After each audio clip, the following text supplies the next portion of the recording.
Olá, meus amigos. Meu nome é Adolfo Saxida. A recente condenação do presidente Jair Bolsonaro abriu as portas para a reeleição de Lula.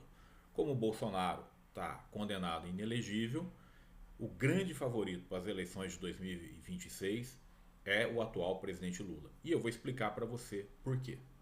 Em primeiro lugar, o PT tem estrutura partidária. E quando a gente fala de estrutura partidária, você está falando de capilaridade, você está falando de artistas apoiando, jornalistas apoiando, jornais apoiando, associações de bairro apoiando, sindicatos, ONGs, o atendente ali, o assistente social, a pessoa que vai lá na médico da família. Então, assim, você tem uma estrutura partidária enorme de capilaridade que favorece o PT.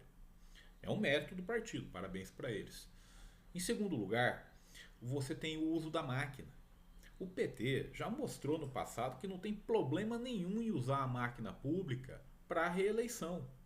E eles sabem fazer isso e vão usar e muito a máquina pública no ano que vem. Nós temos que lembrar também que o PT recebeu uma herança bendita do presidente Jair Bolsonaro.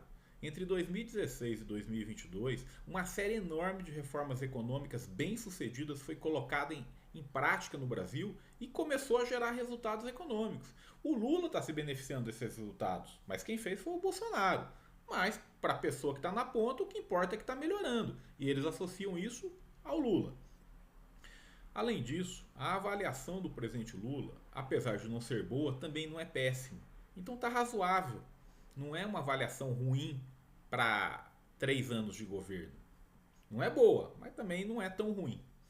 Além disso, ano que vem, ano de eleição, 2026, vai ser a farra do gasto público. Não é só o governo federal que vai gastar, não. Governos estaduais e municipais vão gastar muito dinheiro. Por quê? Porque é todo um processo eleitoral. É deputado federal mandando emenda, é senador mandando emenda, é governador gastando, é prefeito tentando ajudar o governador, é o governo federal gastando. Então, esse enorme gasto público que vai ter o ano que vem, ele vai ajudar a melhorar a popularidade do Lula. Vou dar um exemplo aqui do pacote de popularidade que está sendo armado para o ano que vem. É lógico, né? Em 2027 as contas públicas vão estar um desastre. Mas o fato é que em 2026 vai ajudar na reeleição do Lula. Por exemplo, a medida. Eu não vou julgar o mérito, tá? Se está correto ou está errado. Eu só estou dizendo para você o que vai acontecer. Então, você tem uma medida provisória no Congresso que isenta ou reduz a conta de luz para 60 milhões de brasileiros. É lógico, né? Quem não tiver conta de luz nem isenta e nem reduzida vai ter que pagar por isso. Mas 60 milhões de pessoas vão se beneficiar dessa medida. Você pode questionar ou não, mas ela vai alavancar a popularidade do presidente Lula. O Vale Gás. Você vai ampliar o Vale Gás para 10 milhões de famílias. Vem aí a isenção do imposto de renda até 5 mil reais. Aliás, que é uma boa proposta. Você tem aí também aumentos de subsídios. Você pode apostar que vai ter reajuste em programas sociais, no salário mínimo. Então o que está acontecendo? É uma série enorme, enorme de medidas para alavancar a popularidade do Lula. Ele já está sendo anunciado que o governo federal vai aumentar o subsídio para manter o preço das passagens dos ônibus urbanos sem reajuste. É lógico, isso aí tem impactos enormes nas contas públicas e vão colocar o Brasil numa situação fiscal delicada em 2027. Mas em termos de popularidade para 2026, vai ajudar muito o presidente. Eu não estou jogando o mérito das medidas, tá? Eu estou apenas dizendo o que vai ser feito e por que isso vai beneficiar o presidente Lula. Vamos olhar agora como é que fica a direita sem o presidente Bolsonaro. A direita sem o presidente Bolsonaro, você pode dividi-la em 3 partes. A primeira é o Eduardo ou a Michele Bolsonaro se candidatando. Eu acho que do mesmo jeito que tiraram o Bolsonaro do jogo, vão tirar o Eduardo. E se a Michele tentar ir à presidência, acho que vão tirá-la também. Então, eu acho que é difícil para esses dois conseguirem vencer o sistema que tirou o Jair Bolsonaro do jogo. Os governadores, e aqui eu falo com muito respeito, porque eu conheço pessoalmente vários deles, são pessoas extremamente bem preparadas, que estão fazendo grandes governos estaduais. Mas o que acontece? Assim que eles saírem para a candidatura, eles vão sair com apoio partidário. E a hora que eles saírem com esse apoio partidário, parte expressiva da população vai identificar isso como os candidatos do sistema, ou a direita permitida. Eu não estou nem dizendo que está certo isso não, tá? Até acho que está errado, porque são pessoas de respeito. Mas o que acontece é que não é assim que vai soar para a parte expressiva dos conservadores, das pessoas que votam na direita.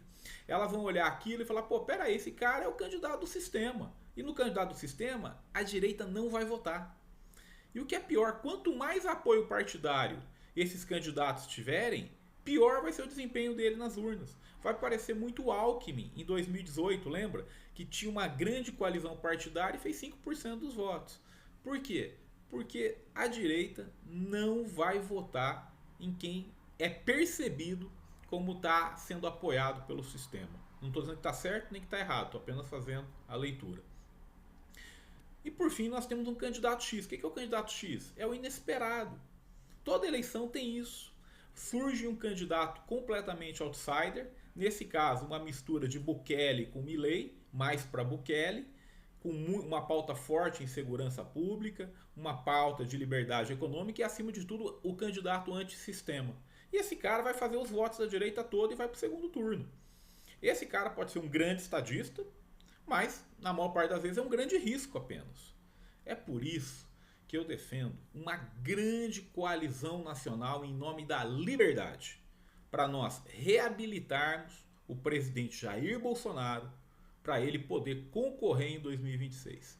O presidente Bolsonaro concorrendo em 2026 é o único nome capaz de vencer o presidente Lula.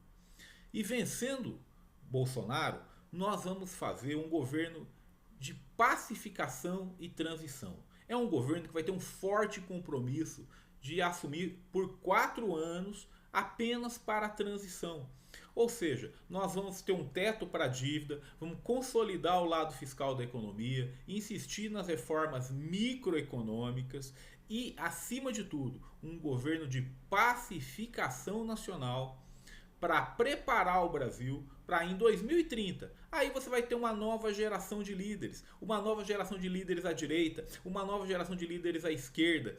E em 2030, com o país pacificado, com as contas públicas em ordem, com as reformas microeconômicas feitas, o Brasil vai estar preparado para um grande ciclo de crescimento econômico e paz.